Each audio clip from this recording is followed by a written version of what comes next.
Democracia TV, transparencia para decir la verdad y solo la verdad. Ahora le doy la bienvenida al ingeniero Ramón Alburquerque y su tema del día. Buenos días. Muchas gracias, Mónica. Efectivamente, el presidente electo ahora está atravesando por el proceso de espera. Es electo, todavía el conteo de los votos a nivel diputacional no ha concluido, de manera que aún no se han definido totalmente los poderes públicos. Los poderes públicos resultado del voto popular, como son la presidencia de la República, la vicepresidencia, los senadores y los diputados. Los diputados, esto toma más tiempo por la complejidad de los cálculos y de las revisiones de las boletas.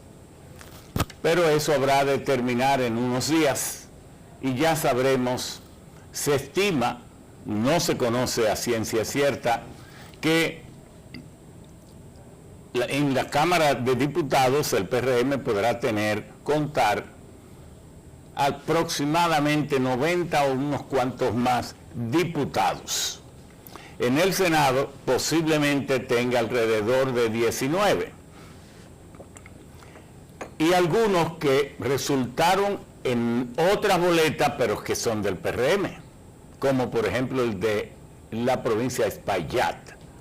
Carlos Gómez, de sumarse al PRM, y otros más. Se está también disputando y revisando los casos de San Pedro de Macorís y Elías Piña, porque hay unas diferencias a favor del PLD, pero la cantidad de votos nulos hace pensar, pero además para que haya corrección, no importa cómo fuere, si procede el reclamo porque sea legítimo, pues debe hacerse para despejar, porque eso sí, la democracia exige siempre transparencia.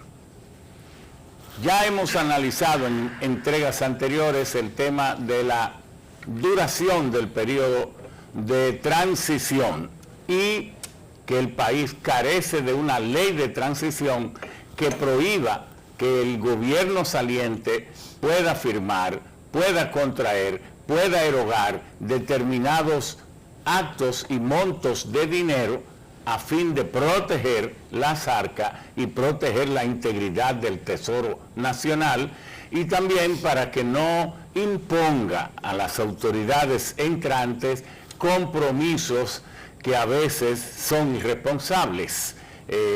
El que se va, le firmo esto y el otro que lo cumpla.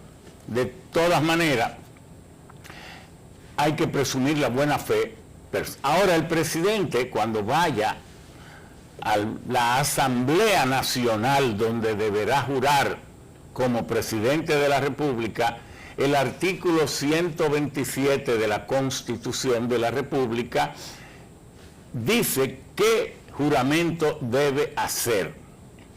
Muchas personas creen que el presidente del Senado debe tomarle el juramento, y eso no es lo que dice la Constitución. Y quiero hacer esa salvedad. La Constitución dice: el presidente prestará el siguiente juramento. No está diciendo: el presidente del Senado, en función de presidente de la Asamblea Nacional, le tomará el siguiente juramento. No le toma al presidente, no se le toma juramento. Él es invitado por el presidente de la Asamblea Nacional, ocupando el podio, y se pone de pie, levanta su mano y él mismo recita o lee el juramento contenido en el artículo 127.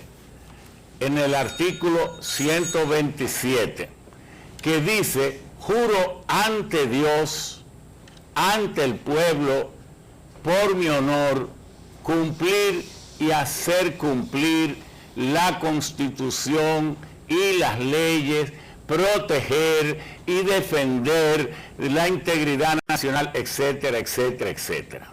No, ojalá que no se repita en el protocolo.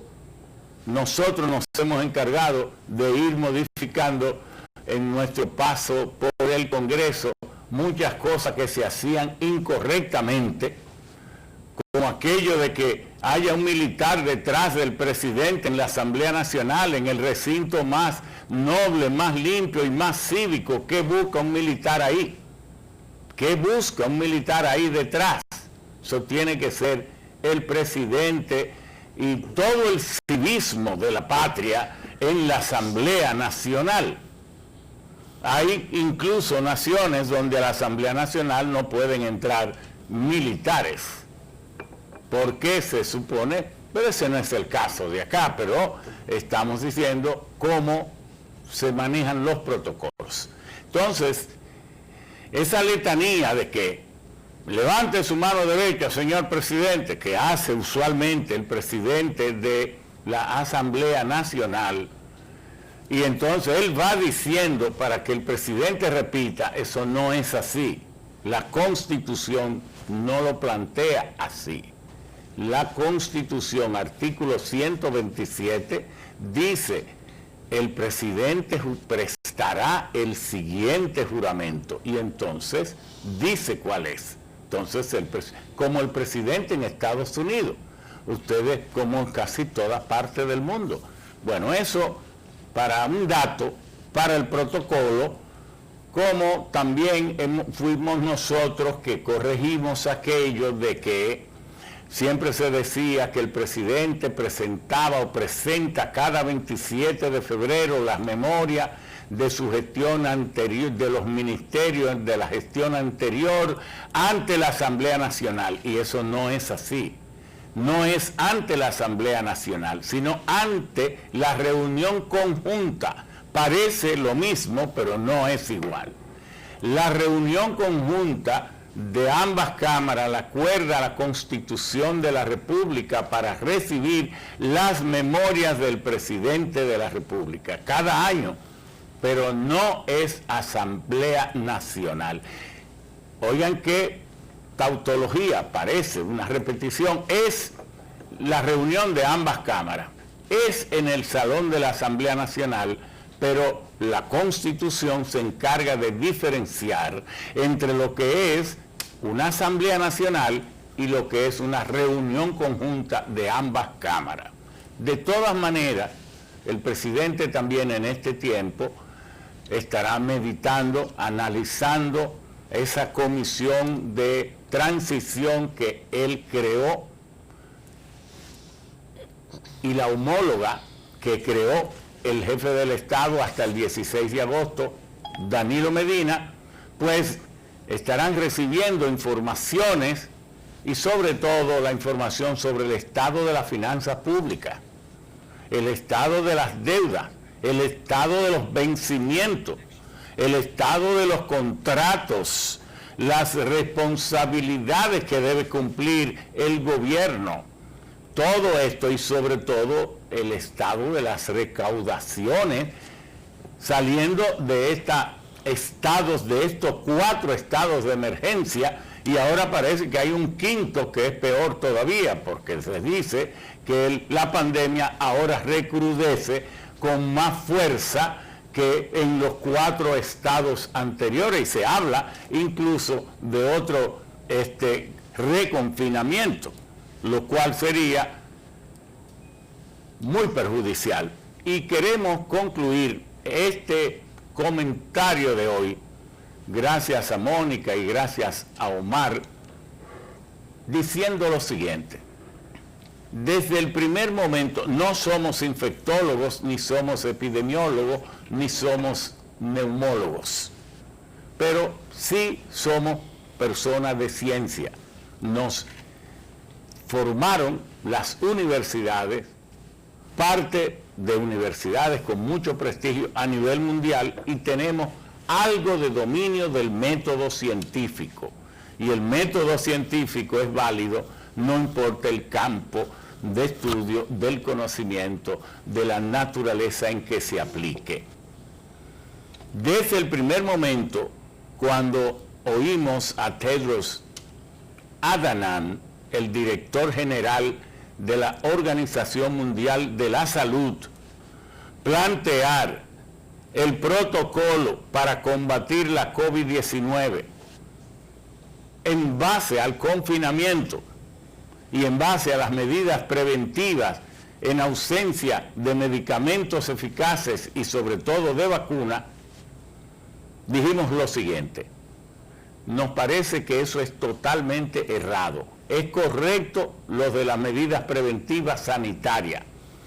No importa cuán duras sean, las medidas preventivas sanitarias, el aislamiento social personal, todo esto, los guantes, las mascarillas, el lavado de las manos, el aseo total del ambiente en que se está, de los ambientes transitorios como los automóviles, todas estas cuestiones correctas. Lo que no es correcto es el confinamiento y la paralización, el confinamiento sí cuando se ha detectado la enfermedad. Pero lo que no es correcto es recomendar paralizar las actividades económicas de los pueblos. Porque el problema básico de la humanidad es el problema de la pobreza, el problema de la miseria. Y eso tiene una correlación directa con la generación de riqueza. Y las riquezas del mundo no están en manos de las masas pobres que constituyen el 80% de la humanidad. La riqueza acumulada está en manos de los grupos de burguesía alta y grupos aristocráticos, poderosos, globales, las megacorporaciones donde 43 personas controlan el 70% de la riqueza de la humanidad. Y esa gente no van a regalar lo que tienen ahorrado para mantener a un mundo paralizado. Lo que se va con esa paralización de la economía, es a desatar la peor pandemia de todas, que es la pobreza, al desarticularse la estructura productiva y sobre todo al desarticularse el cobro de los impuestos del gobierno.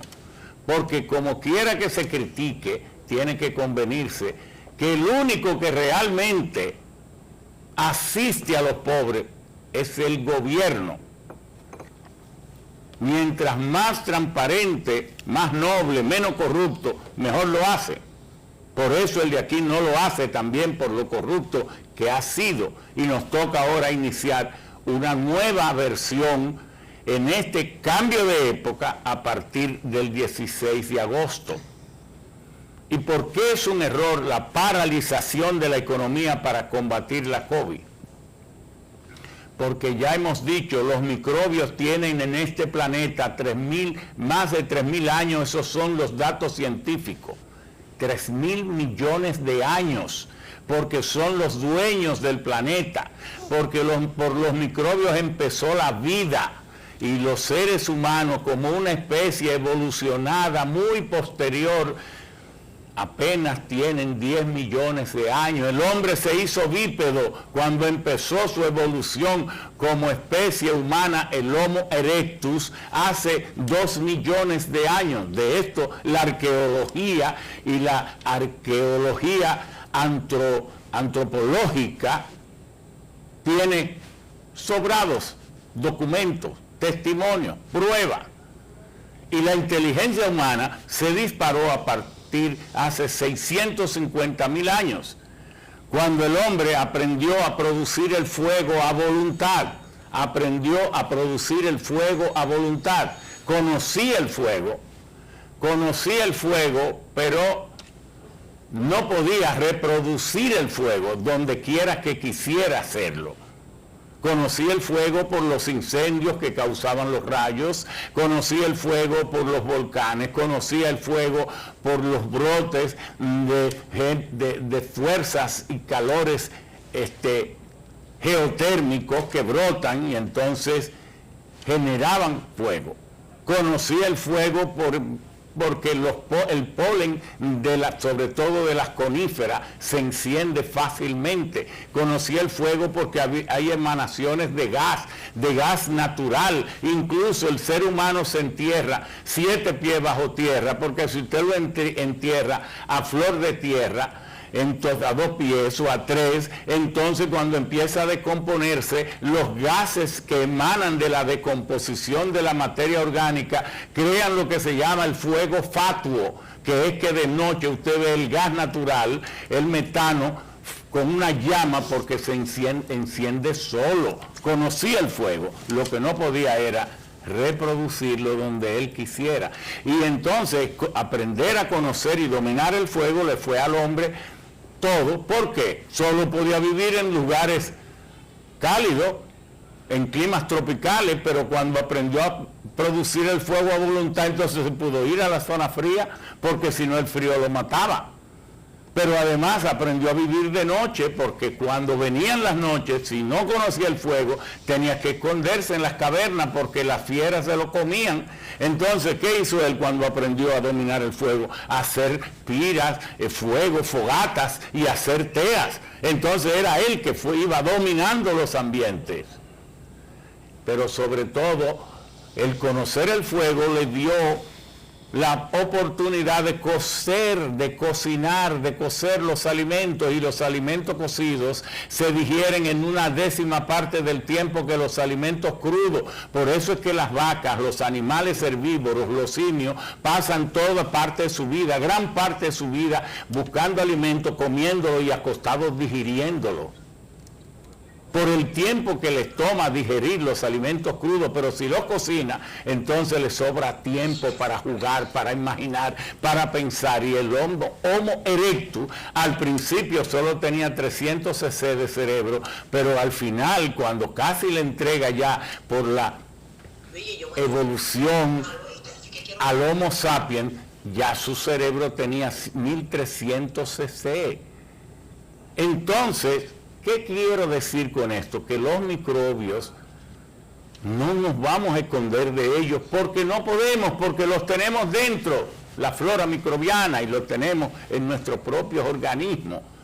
Entonces, ¿qué es lo que tenemos que aprender? A convivir, a ser higiénicos, a tener todas las formas de prevención, de lavado, de esterilización de los ambientes, para no reinfectarnos constantemente. Ahora, el 10 de julio, en Guatemala, anunció la Embajada de Guatemala que Rusia pone en venta, en oferta a toda América Latina, su medicina contra la COVID, que ha dado un efecto sobre el 80% de efectividad.